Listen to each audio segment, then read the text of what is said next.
তিরমিজি শরীফের 3598 নম্বর হাদিসের বর্ণনা। হযরত আবু হুরায়রা রাদিয়াল্লাহু তাআলা আনহু থেকে বর্ণিত, তিনি বলেন, আল্লাহর পেয়ারা হাবিব বলেছেন, সালাসাতুন লা তুরাদ্দু দাওয়াতুহুমুস সাইমু হাত্তা ইফতিরা ওয়াল ইমাম আল আদিল ওয়া দাওয়াতুল মাজলুম। তিন ধরনের লোকের দোয়া কখনো ফিরিয়ে দেয়া হয় না। এক নম্বর হলো রোজাদার যতক্ষণ পর্যন্ত ইফতার না করে। দুই নম্বর হলো সুবিচারক শাসক, এমন একজন বিচারপতি যিনি সুবিচার করেন, তার দোয়া আল্লাহ তাআলা কবুল করেন। তিন নম্বর হলো মজলুম যে নির্যাতিত, তার দোয়া আল্লাহ সাথে সাথে কবুল করেন। ইয়ারফাউহুল্লাহু ফাওকাল গামাম ওয়া ইয়াফতাহু লাহা আবওয়াবুস সামা। আল্লাহ তাআলা ওই তিন ধরনের ব্যক্তির দোয়া মেঘমালার উপরে তুলে নেন এবং তাদের জন্য আকাশের দরজাসমূহ খুলে যায়।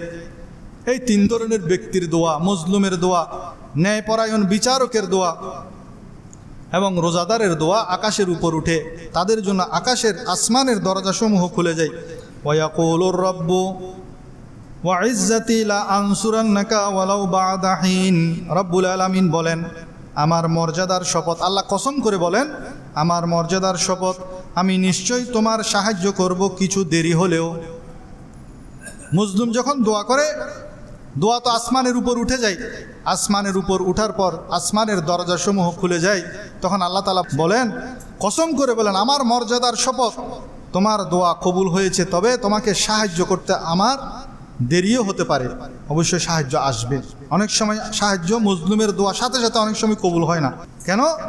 আল্লাহ রাব্বুল আলামিন তাকে ছাড় দেন, যে জালেম তাকে সুযোগ দেন, সে তওবা করছে কিনা, সে তার এই জুলুম থেকে ফিরে আসছে কিনা।